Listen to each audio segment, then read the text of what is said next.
Eileen, just tell me your story. And don't worry about all this stuff. Yeah. And just tell me a story.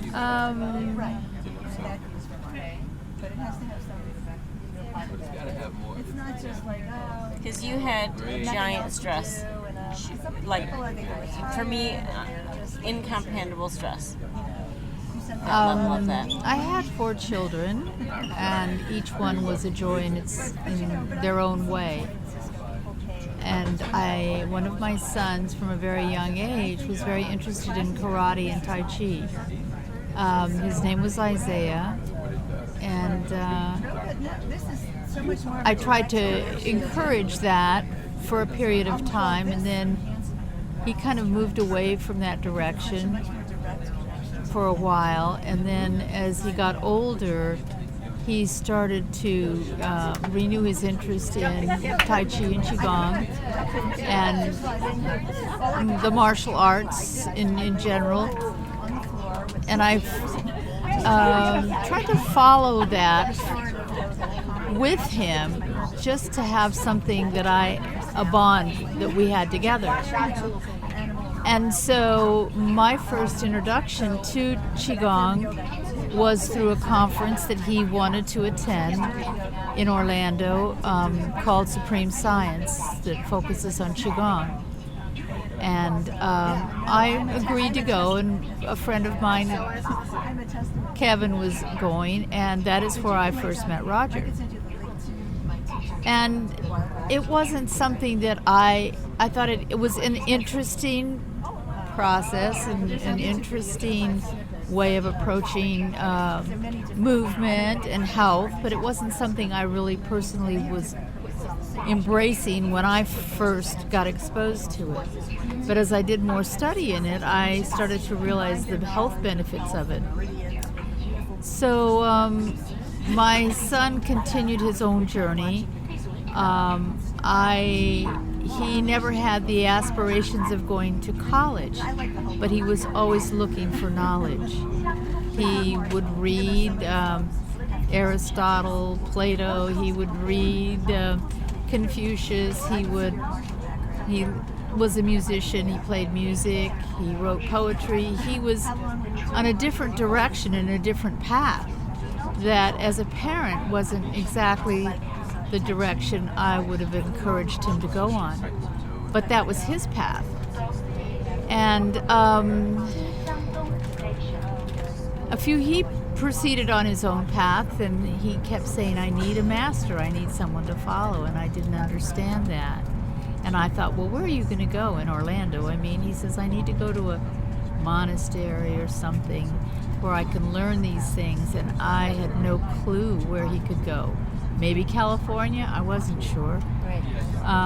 So he, unfortunately, he wasn't able to pursue that path past the age of 37 because he passed away unexpectedly. And it was a huge stress. It was a devastating stress on all of our family. But I think the main regret that most of us in the family had, is that we never really saw the depth of his character as he was growing and maturing. We kind of wanted him to embrace maybe something different than he did. But he seemed happy with what he was embracing, didn't he? He was happy, but he wasn't fulfilled because he didn't have someone that he could really follow. I mean, he knew Roger. He attended a couple of Roger's trainings, and he would go to some Tai Chi people in Orlando, but they didn't have the depth. They didn't have that commitment and depth. They were Tai Chi teachers or Qigong teachers. He was looking for the real depth, the real depth of a commitment to that kind of life. And so when he passed away, unexpectedly, I was in Costa Rica, and nobody knew, his 2 brothers didn't even know he had passed away for 2 days. So he was with his beloved dog, whom he named Spirit. And so now we have the dog, so he's Isaiah's Spirit. So we keep good care of his dog. But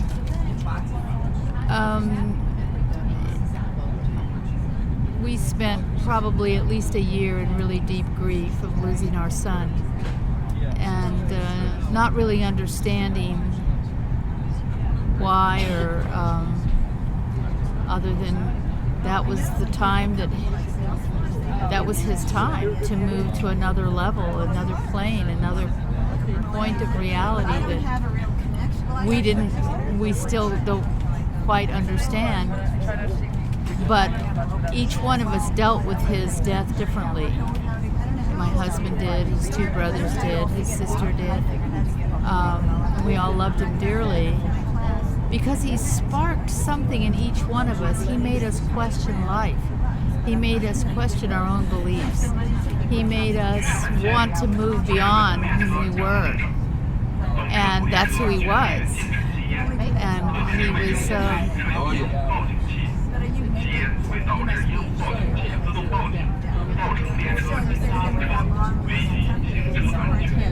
And so one of his deep desires was to study, to go someplace to study, to cultivate himself on a deeper level himself. Right. And so when the trip to China was made available for us to go with Roger, and I knew Roger's character, and Roger knew me, and he knew Isaiah.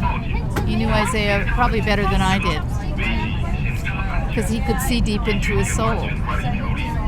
And so I made the trip to China not even knowing the healing that would occur when I came. Okay, that's the beef first.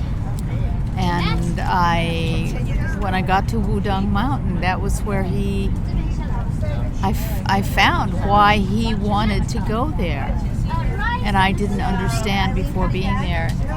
And so it was through experiencing it myself that I finally could really see and understand my son. Which before I still, even after the grieving was the grieving, but I still didn't have a deep understanding of him. So it was through my experience in China, of training with the master, of going to the top of the mountain. Right, doing the work that your son wanted to do, that you took on. I had to walk your his healing. path to see what he was and how, and what his spirit was like thinking. And when I walked his path, then I could see him, and I could start to understand him, and I could leave some of my grief behind.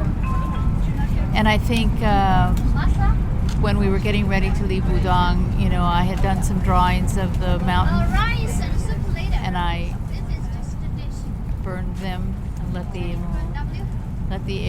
the smoke and leave his spirit, part of his spirit there. And when we went up to the mountains in Huashan, I bought a lock because it would have been his birthday, and I wanted to put it in a special place. And I found the Queen Mother Palace, and when I kneeled to pray and remember his depth of spirit,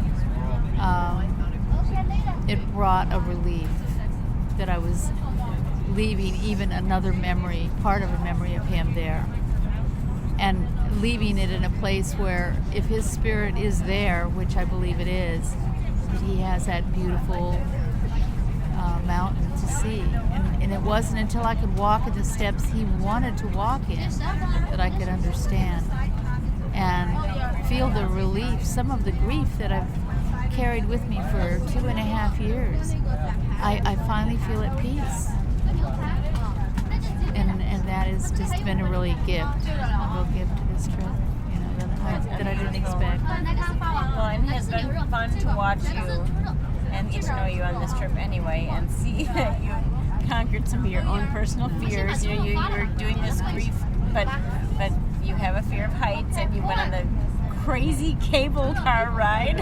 On my own, I would have never done that, but I had to take him to where You had to get up to that mountain? I had to let him. I had to see it, in a way, let him see it through my eyes that he didn't get to see.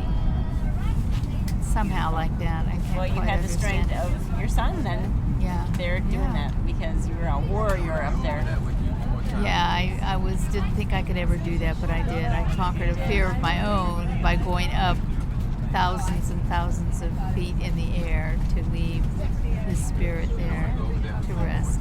So Beautiful. it's been a great journey for me and brought me peace. Sometimes you don't see your children as they really are. You see them through your eyes, but you don't see them through their eyes. And that's what we need to do. That's a beautiful piece of wisdom. Yeah. So, Thank you for sharing. You're welcome.